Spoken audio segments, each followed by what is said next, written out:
बिस्मिल्लाहिर्रहमानिर्रहीम। अस्सलाम वालेकुम स्टूडेंट्स। आज जो हम टॉपिक डिस्कस करने जा रहे हैं उसका नाम है डॉपलर इफ़ेक्ट। 8th चैप्टर का बहुत ही इम्पोर्टेंट टॉपिक है। डॉपलर इफ़ेक्ट की सबसे पहले हम लोग डेफिनेशन से स्टार्ट करेंगे और हमारे टेक्स्ट में ये टॉपिक कुछ इस तरह से स्टार्ट हो रहा है कि an interesting phenomena observed in waves के बारे में जो एक दिलचस्प फिनोमेना ऑब्जर्व किया गया है उसको हम डॉपलर इफ़ेक्ट कहते हैं। एंड दिस इफ़ेक्ट शोज़, और ये इफ़ेक्ट हमें क्या बताता है? This effect shows when there is some relative motion between source of wave and observer, कि जब कभी भी सोर्स ऑफ वेव और ऑब्जर्वर के दरमियान कुछ रिलेटिव मोशन होगी, then there will be an apparent change in frequency, तो फ्रीक्वेंसी में एक ज़ाहरी तब्दीली आएगी।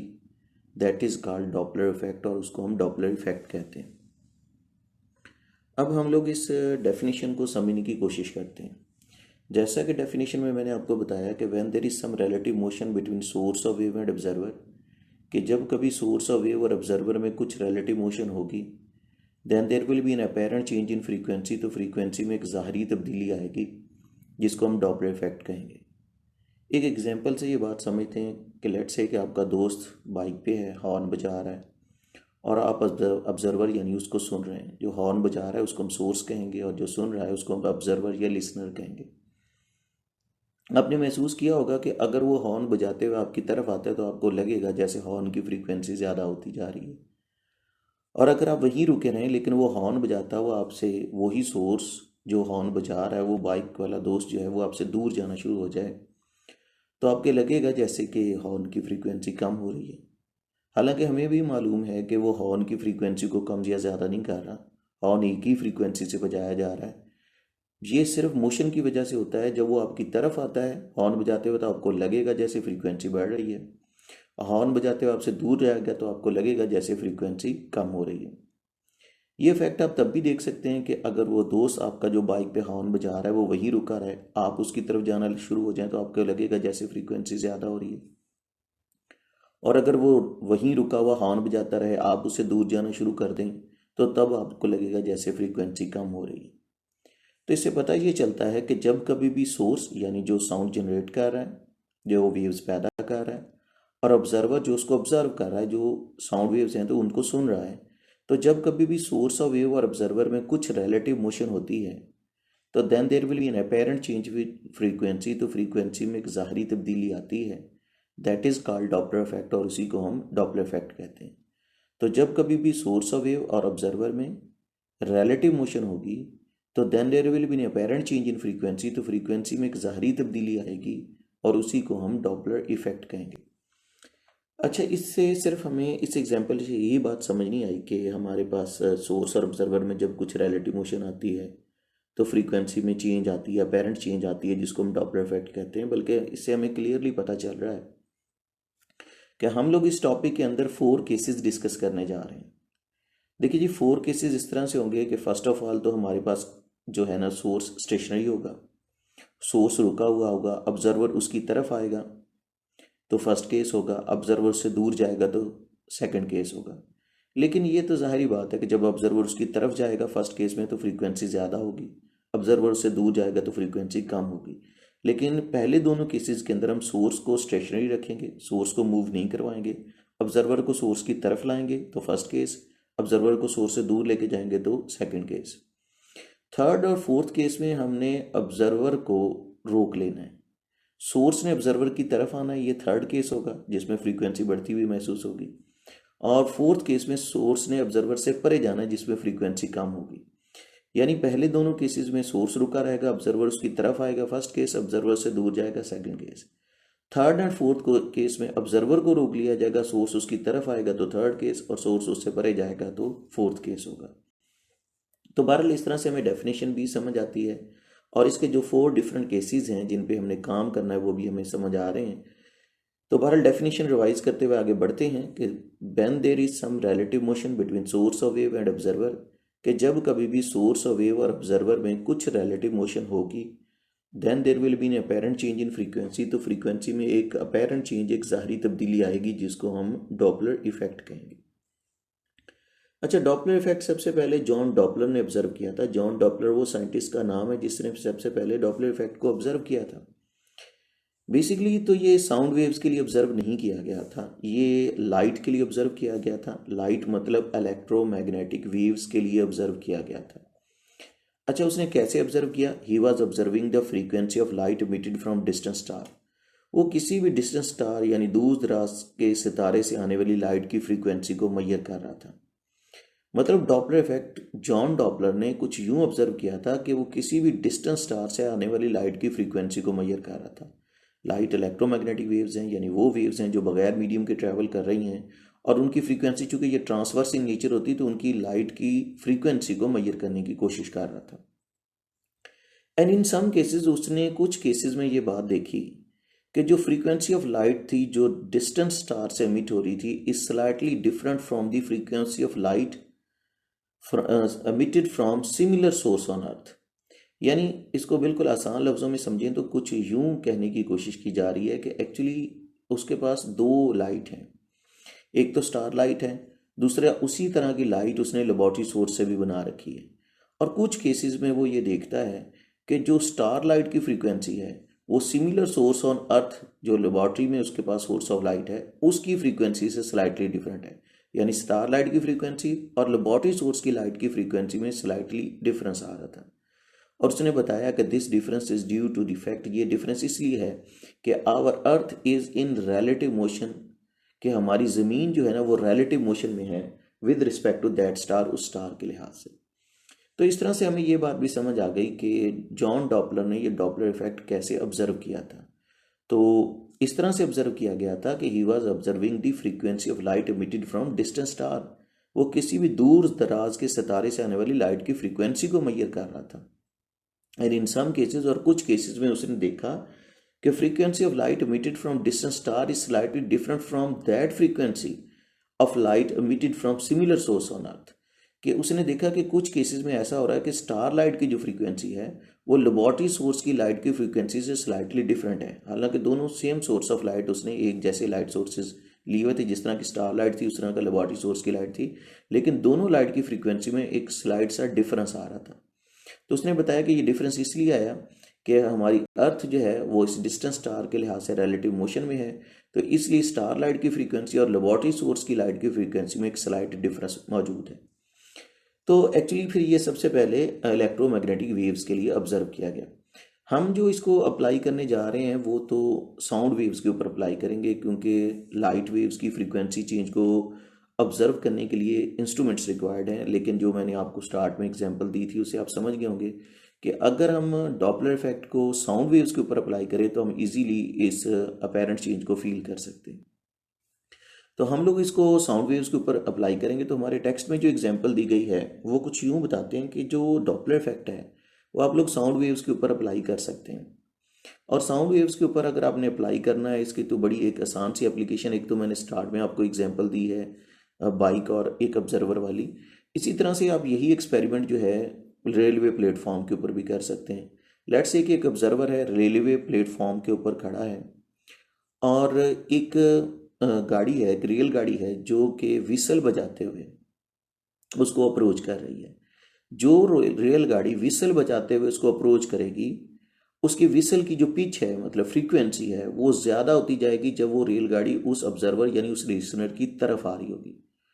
जैसे जैसे उसके करीब आएगी तो उसको ऐसा लगेगा जैसे उस ट्रेन की, उस लोकोमोटिव की विसल की जो पिच है, पिच मतलब जो फ्रीक्वेंसी है वो ज़्यादा होती जा रही है। और वही ट्रेन जब हॉर्न बजाते हुए उसी ऑब्जर्वर से दूर जा रही होगी तो उसको लगेगा जैसे उसकी पिच यानी उसकी फ्रीक्वेंसी जो कम होती जा रही है।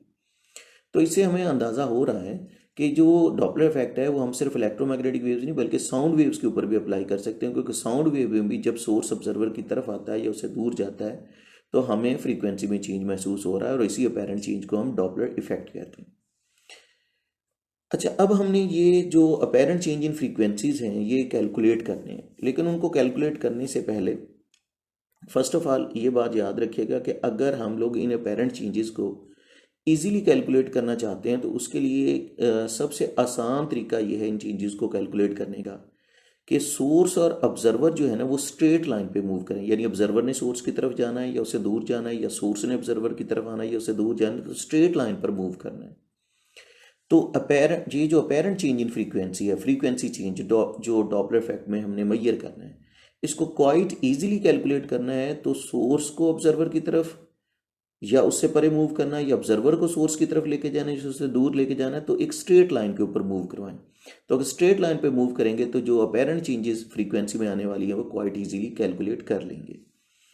अच्छा, अब हमारे पास सिचुएशन ये है कि अब हम एक सोर्स लेते हैं, सोर्स ऑफ साउंड, क्योंकि साउंड वेव्स के ऊपर हम अप्लाई करने जा रहे हैं।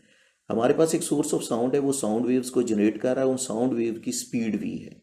तो याद रखिएगा, चूंकि हमने साउंड वेव की स्पीड को वी कह दिया है, तो अब अगर कोई और मूव करेगा, जिस तरह सोर्स है या ऑब्जर्वर है, तो उनकी स्पीड को, उनकी वेलोसिटी को हम लोग फिर वी से नहीं लिखेंगे, उनके लिए नोटेशंस हम लोग बदल देंगे। तो अभी तो खैर सोर्स और ऑब्जर्वर दोनों स्टेशनरी हैं, तो सोर्स जो साउंड वेव्स जनरेट कर रहा है उनकी स्पीड वी है और ऑब्जर्वर भी अभी रेस्ट पे है। तो साउंड वेव्स की स्पीड वी है, उनकी फ्रीक्वेंसी एफ है, यानी जितने नंबर ऑफ कंप्रेशन पर सेकंड है उनकी फ्रीक्वेंसी एफ है, और वेवलेंथ है लैम्डा। तो जब सोर्स और ऑब्जर्वर दोनों रेस्ट पे होंगे, अगर साउंड की स्पीड वी है, फ्रीक्वेंसी एफ है, तो वेवलेंथ लैम्डा है, तो हम जानते हैं कि वी इज इक्वल टू हमारे पास एफ लैम्डा होता है। तो जो फ्रीक्वेंसी ऑब्जर्वर सुनेगा, ये ओरिजिनल एक्चुअल फ्रीक्वेंसी होगी, क्योंकि अभी तो दोनों रेस्ट पर हैं, ये हमारा रेफरेंस रहेगा, ये फ्रीक्वेंसी जो है, तो v is equal to F lambda होगा, तो F is equal to we over lambda है। तो ये वो फ्रीक्वेंसी है जो सोर्स और ऑब्जर्वर दोनों रेस्ट पर हैं, और उस वक्त ये फ्रीक्वेंसी रिसीव की जा रही है, सुनी जा रही है, तो एफ इज इक्वल टू हमारे पास वी ओवर लैम्डा होगा। अब हम डिफरेंट केसेस की मदद से ये समझेंगे कि फ्रीक्वेंसी में चेंज कब आएंगे। तो अभी तो कोई चेंज नहीं आ रहा, क्योंकि सोर्स और ऑब्जर्वर दोनों रेस्ट पे हैं। तो फर्स्ट ऑफ ऑल हम ए केस की तरफ चलते हैं। देखिए, हमारे पास ए केस अब कुछ इस तरह से है कि when source is at rest, कि सोर्स तो रेस्ट पे है लेकिन observer is moving toward source, observer source की तरफ मूव कर रहा है। Observer is moving toward source with velocity you. जैसे मैंने अभी आपको पीछे बताया है कि चूंकि स्पीड ऑफ साउंड को हमने वी से लिखा हुआ है, तो अब हम किसी और की जो मूवमेंट होगी, जो स्पीड होगी, उसको हम लोग वी से नहीं बल्कि किसी और नोटेशन से लिखेंगे। तो अब जब ऑब्जर्वर सोर्स की तरफ मूव करने लगा है तो उसकी वेलोसिटी को हमने यू ओ से लिख दिया है। तो ये अब हमारा फर्स्ट केस है कि जब सोर्स रेस्ट पर है और observer is moving toward source, और ऑब्जर्वर सोर्स की तरफ जा रहा है, और किस वेलोसिटी से जा रहा है, वेलोसिटी यू ओ से। ये देखें जी, सोर्स हमने बना रखा है, सोर्स जो साउंड जनरेट कर रहा है, साउंड की स्पीड तो वी है, और ऑब्जर्वर जो है वो सोर्स की तरफ जा रहा है, स्टेशनरी सोर्स की तरफ बढ़ रहा है, और किस वेलोसिटी से बढ़ रहा है, वेलोसिटी यू ओ के साथ। अभी जो चूंकि हमारा ए केस है, तो लेट्स से कि हम इस ऑब्जर्वर को ये कह लेते हैं। तो ऑब्जर्वर ए जो फ्रीक्वेंसी रिसीव करेगा, जो ये फ्रीक्वेंसी सुनेगा, V is equal to F lambda होता है, तो F is equal to we over lambda होगा। देखिए, आपके ख्याल में तो F is equal to we over lambda ही होना चाहिए था, और ऐसा ही है, लेकिन हम लोगों ने f is equal to we over lambda क्यों नहीं लिखा? देखिए, जब ये ऑब्जर्वर सोर्स की तरफ बढ़ेगा ना, तो ऑब्जर्वर सोर्स की तरफ वेलोसिटी यू से बढ़ रहा है, तो सोर्स की जो साउंड है वो स्पीड वी से इसकी तरफ बढ़ रही है। तो अब हम F is equal to we over lambda नहीं, V plus you over lambda लिखेंगे, चूंकि दोनों स्पीड जो है, साउंड की स्पीड वी और ऑब्जर्वर की स्पीड यू ओ, दोनों ऐड कर दी जाएंगी। वो ऐड इसलिए की जाएंगी क्योंकि ये बड़ी एक नॉर्मल सी बात है, हमें लोअर क्लासेस में भी बताई जाती हैं। रिलेटिव स्पीड का कॉन्सेप्ट हमें बताया जाता है, जिस तरह से कि अगर एक गाड़ी है 5 मीटर पर सेकंड से मूव कर रही है और दूसरी गाड़ी भी 5 मीटर पर सेकंड से मूव कर रही है, अगर आप इनको 1 सेकंड देते हैं तो 1 सेकंड में इसने भी 5 मीटर कर लेने हैं, और उसी 1 सेकंड में दूसरी ने भी 5 मीटर कर लेने। तो आप लोग देख सकते हैं कि अगर 1 सेकंड में इसने भी 5 मीटर किए, उसी 1 सेकंड में इसने भी 5 मीटर किए, तो दोनों कंबाइन हो गए, तो 1 सेकंड में हमारे पास 10 मीटर पर सेकंड दोनों की कंबाइंड स्पीड आ रही है। ये रिलेटिव स्पीड तब होती है जब दोनों गाड़ियां, यानी दो ऑब्जेक्ट्स एक दूसरे की तरफ मूव कर रहे हो, तो उनकी रिलेटिव स्पीड निकालने के लिए दोनों की स्पीड्स को ऐड कर देते हैं, तो दोनों की स्पीड 10 मीटर पर सेकंड होगी जब ये दोनों एक दूसरे की तरफ मूव कर रहे हैं। तो अब आप देख सकते हैं यहाँ पर तो ऐसा ही हो रहा है कि साउंड ऑब्जर्वर की तरफ मूव करिए वेलोसिटी वी के साथ, और ऑब्जर्वर भी साउंड की डायरेक्शन में ही मूव कर रहा है वेलोसिटी यू के साथ, तो दोनों वेलोसिटीज को ऐड कर दें, वी को भी और यूओ को भी। तो अब ऑब्जर्वर ए जो फ्रीक्वेंसी रिसीव करेगा, वो फ्रीक्वेंसी जो होगी f is equal to we plus v over lambda नहीं होगी, v plus you o over lambda होगी, क्योंकि एक्चुअली तो यही है ना, f is equal to we over lambda, लेकिन चूंकि रिलेटिव स्पीड की वजह से दोनों की स्पीड्स को ऊपर जमा कर दिया गया, v plus you over lambda add कर दिया गया, v plus you over lambda हो गया। तो ये है वो फ्रीक्वेंसी जो ऑब्जर्वर ए सुनेगा जब ऑब्जर्वर स्टेशनरी सोर्स की तरफ मूव कर रहा है, तो F is equal to we plus you over lambda हो जाएगा। लेकिन जो लैम्डा है हमारे पास, जो एक्चुअल वेवलेंथ है, v is equal to F lambda, तो lambda is equal to we over F होता है। ये वैल्यू हम इसमें इस इक्वेशन में पुट करेंगे, f is equal to we plus you over lambda में, ताकि हम लोग इस जो अपेरेंट फ्रीक्वेंसी जो ऑब्जर्वर सोर्स की तरफ जाते हुए, स्टेशनरी सोर्स की तरफ जाते हुए सुनता है, उसका एक्चुअल फ्रीक्वेंसी के साथ एक कंपैरिजन कर सकें। तो F is equal to we plus you o over lambda है, तो लैम्डा की वैल्यू इसमें पुट करें, तो लैम्डा की जगह वी ओवर एफ लिखेंगे। तो नेक्स्ट स्टेप में देखें कि F is equal to we plus you O, V plus you O लिखा, ओवर की जगह मैंने डिवाइड डाल दिया, और डिवाइड के ओवर में लैम्डा नहीं लिखा, बल्कि ये लैम्डा की जो वैल्यू मैंने आपको बताई है वो लैम्डा की वैल्यू हम लोग लिख देंगे वी ओवर एफ। अच्छा, अब v plus you o divided by lambda की वैल्यू पुट कर दी, तो इसको मल्टीप्लिकेशन में चेंज करें तो v plus you o multiply by f over v हो जाएगा। इसको अरेंज कर लें, v इनके ओवर में लिख दें और f अलग कर दें ताकि इसका कंपैरिजन किया जा सके अपेरेंट फ्रीक्वेंसी जो ऑब्जर्वर ए सुन रहा है और ओरिजिनल जो फ्रीक्वेंसी है f उसके साथ। तो f a is equal to we plus you over v इसके ओवर में लिख दें, f अलग कर दें, तो f a is equal to we plus you over v multiply by f हो जाएगा। अब ये जो फैक्टर है ना हमारे पास v plus you over v, ये वाला फैक्टर जो है ये ग्रेटर देन 1 है। इसको मैं आप एक एग्जांपल से आप लोगों को समझाता हूँ। जिस तरह देखें ना, ये v plus you over v है, मैं ऊपर v की वैल्यू 10 लेता हूँ, नीचे भी v की वैल्यू 10 लेता हूँ, ऊपर कुछ फैक्टर ऐड करना है तो लेट से 5 ऐड कर देते हैं, तो 10 ओवर 10 प्लस ऊपर 5 भी कर दिया तो 15 ओवर 10 हो गया। 15 को 10 से डिवाइड करेंगे तो 1.5 आ गया। अब आप देख सकते हैं कि ये जो v प्लस यू और v ऊपर नीचे तो एक जैसे ना, ऊपर कुछ फैक्टर ऐड ही करना है, तो ये जो हमारे पास आंसर आ रहा है ना v प्लस यू और v का, ये ग्रेटर देन 1 है। अगर ये फैक्टर ग्रेटर देन 1 है तो आप ये याद रखिएगा, ये तुम्हारी असल फ्रीक्वेंसी है ना। अगर असल फ्रीक्वेंसी को आपने एक ग्रेटर देन 1 फैक्टर से मल्टीप्लाई किया, ये असल फ्रीक्वेंसी है एक्चुअल जो रेस्ट पे सुनी जा रही थी, तो अगर आपने एक्चुअल फ्रीक्वेंसी को ग्रेटर देन 1 से मल्टीप्लाई किया तो जो आंसर आएगा ना अपेरेंट फ्रीक्वेंसी, आंसर तो अब अपेरेंट का ही बनना है, तो जो आंसर आएगा वो एक्चुअल फ्रीक्वेंसी नहीं आएगी, एक्चुअल से कम नहीं आएगी बल्कि ज़्यादा हो जाएगी।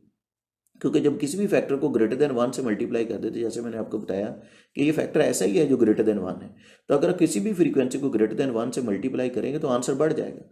जिस तरह सपोज मैं वही एक फर्जी मिसाल लेता हूँ कि हमारे पास एक 10 एक फैक्टर है, अब 10 को 1.5 से मल्टीप्लाई करें, तो अब जब 10 को 1.5 से मल्टीप्लाई करेंगे तो जैसे आपने इसका पॉइंट ख़त्म करना है तो ये कि 10 कैंसिल हो गया तो हमारे पास आंसर जो है ना, तो आप देख सकते हैं कि जो आंसर हमारे पास 15 आता है। तो 10 10 नहीं रहा, कम नहीं हुआ, बल्कि 1.5 से मल्टीप्लाई करने से 10 जो है 1.5 से मल्टीप्लाई करने से 15 हो गया।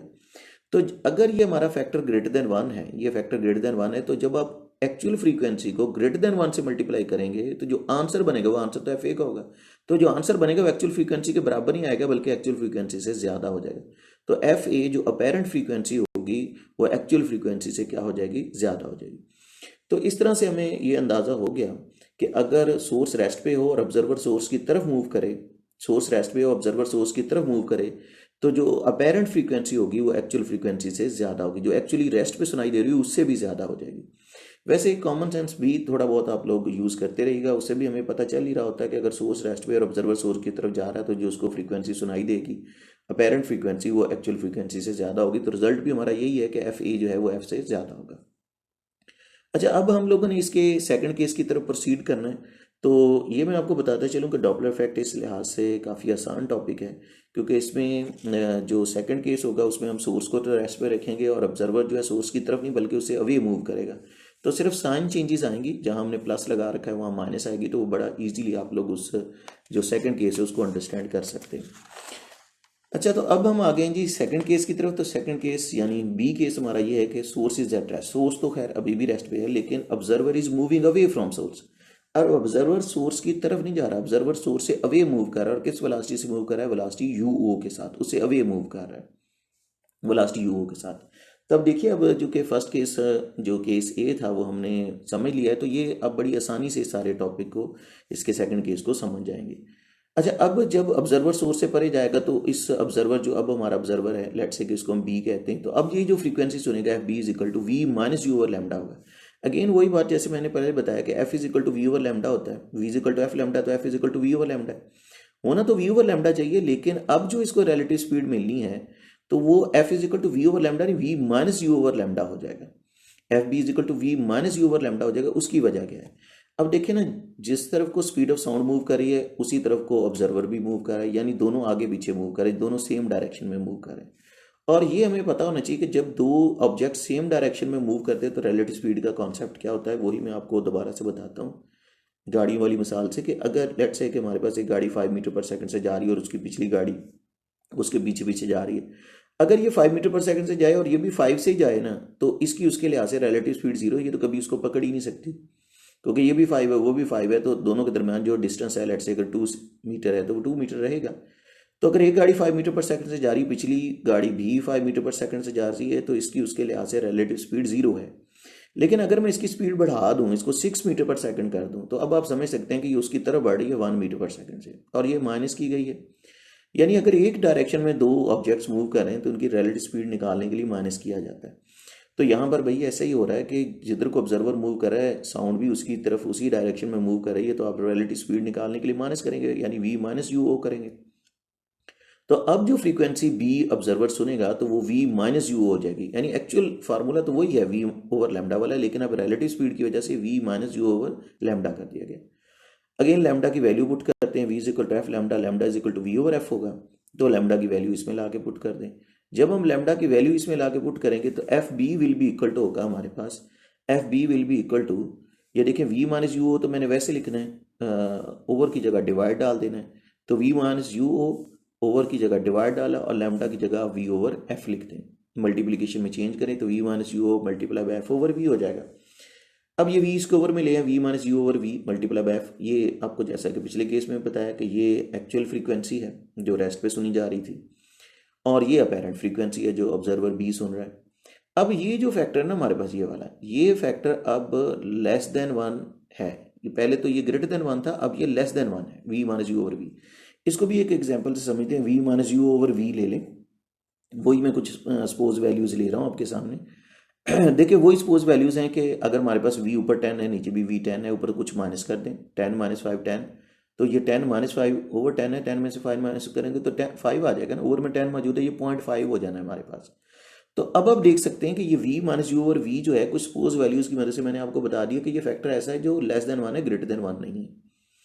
और जब भी आप किसी भी फैक्टर को लेस देन 1 से मल्टीप्लाई करेंगे तो वो फैक्टर बढ़ता नहीं होता, उतना भी नहीं रहता, बल्कि कम हो जाता है। जिस तरह 10 एक फैक्टर है, मैं इसको 0.5 से मल्टीप्लाई कर रहा हूँ, ये पॉइंट तो इसका खत्म हो जाएगा ना, तो आप देखें 10 को जब मैंने 0.5 से मल्टीप्लाई, वो 10 नहीं हुआ, 10 नहीं रहा, ज्यादा भी नहीं हुआ, बल्कि कम होकर 5 हो गया। तो ये जो फैक्टर ना v minus you over v, ये फैक्टर लेस देन 1 है, तो जब आप एक्चुअल फ्रीक्वेंसी को लेस देन 1 से मल्टीप्लाई करेंगे वो एक्चुअल नहीं रह जाएगी, यानी उसकी ओरिजिनल वैल्यू वो भी मेंटेन नहीं करेगी, उससे बढ़ेगी भी नहीं बल्कि उससे कम हो जाएगी। तो एफ बी जो अपेरेंट फ्रीक्वेंसी अब इसको सुनाई देगी वो एक्चुअल फ्रीक्वेंसी से कम होगी।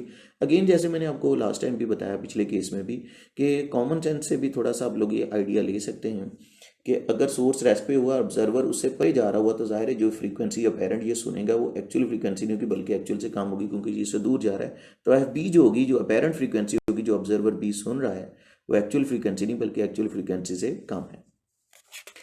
अब बच्चों हम लोग नेक्स्ट चलते हैं जी थर्ड केस की तरफ। केस सी है हमारा। केस सी में ये है, जैसे कि आपको वो स्टार्ट में बताया था कि फर्स्ट 2 केसेस के अंदर तो हम यही करेंगे कि हमारे पास जो अब सोर्स था वो रेस्ट पे था और ऑब्जर्वर सोर्स की तरफ जा रहा था, ये ऑब्जर्वर सोर्स से अवे मूव कर रहा था, परे मूव कर रहा था। लेकिन अभी हम केस सी के अंदर ये करने लगे हैं कि ऑब्जर्वर को रेस्ट पे रखेंगे, सोर्स ने ऑब्जर्वर की तरफ मूव करना है। When observer is at rest, अब ऑब्जर्वर तो रेस्ट पे रहेंगे लेकिन source is moving toward observer, और सोर्स ऑब्जर्वर की तरफ मूव करेगा with velocity U S, velocity U S के साथ। यानी जब सोर्स ने मूव करना है, observer is at rest, observer rest है, source is moving toward observer, अब सोर्स ऑब्जर्वर की तरफ जाएगा और किस वेलोसिटी से जाएगा, वेलोसिटी यूएस के साथ। अच्छा अब ये देख सकते हैं कि ऑब्जर्वर तो रेस्ट पे है, ऑब्जर्वर सी जो है, लेकिन सोर्स ऑब्जर्वर की तरफ मूव कर रहा है और वेलोसिटी, ये वेलोसिटी यूएस के साथ मूव कर रहा है।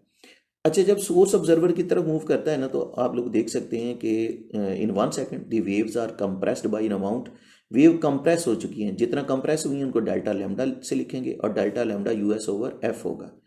इसको हम लोग बच्चों कहते हैं डॉपलर शिफ्ट, इसको डॉपलर शिफ्ट कहा जाता है।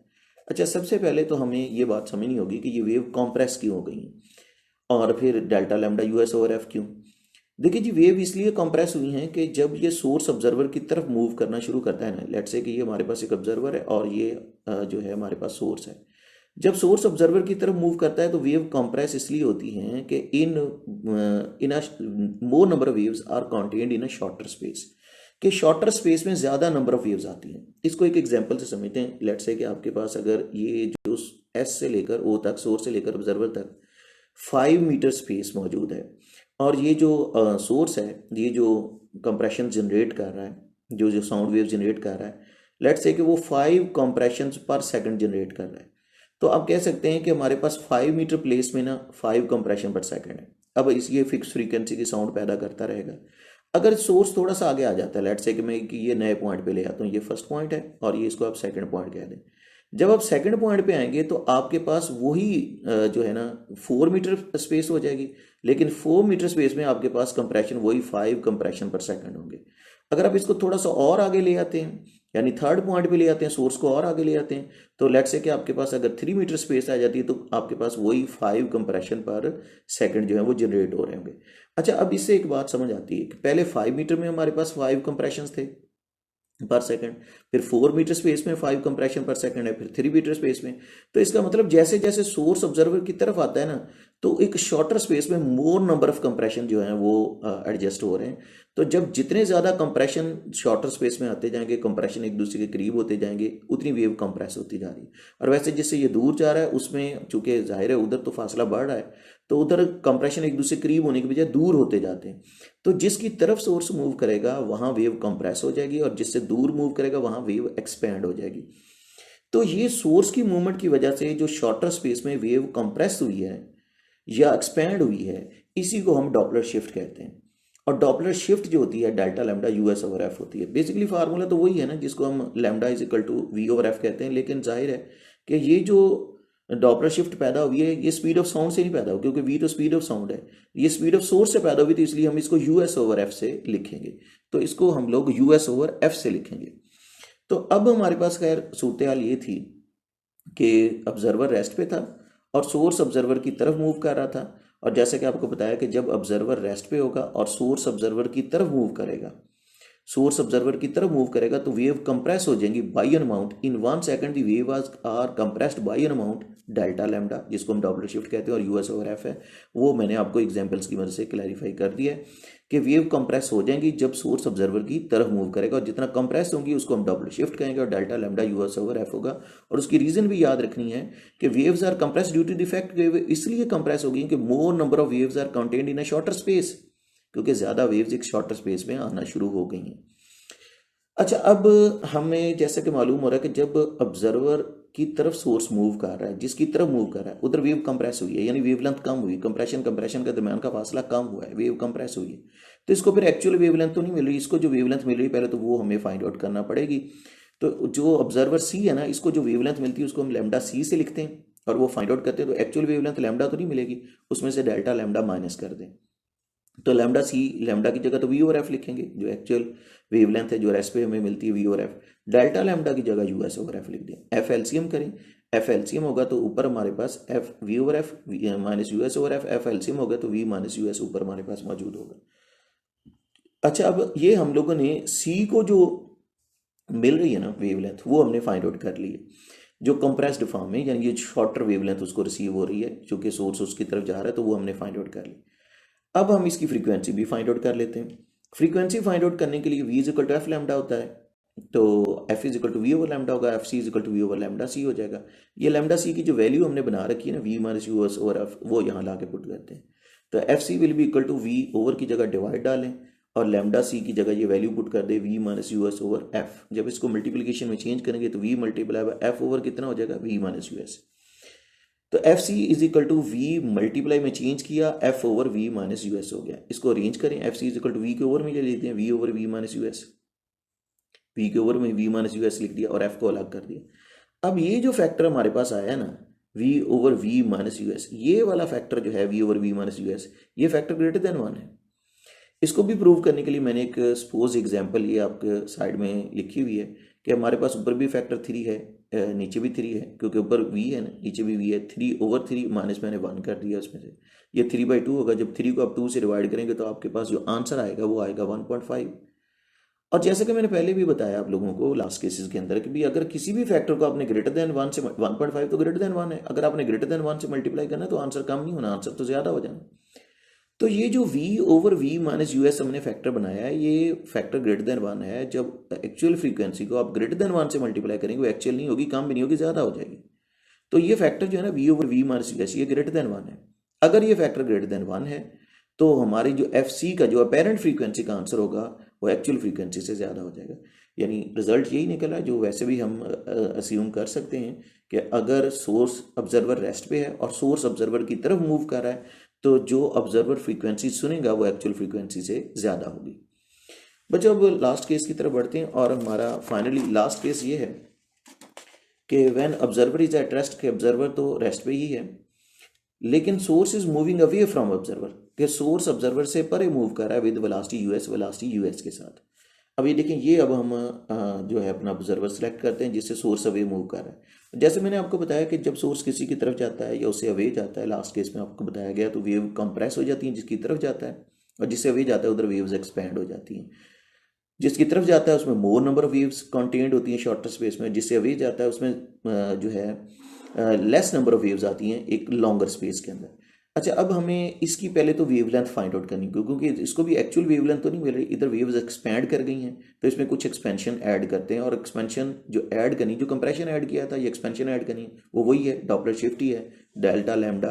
तो जो इसको वेवलेंथ मिलेगी ना लैम्डा डी, वो एक्चुअल वेवलेंथ तो लैम्डा नहीं मिलेगी, उसमें डेल्टा लैम्डा, वही जो डॉपलर शिफ्ट आपको पहले बताई है, delta lambda is equal to u s over f, वो इसमें ऐड कर दें।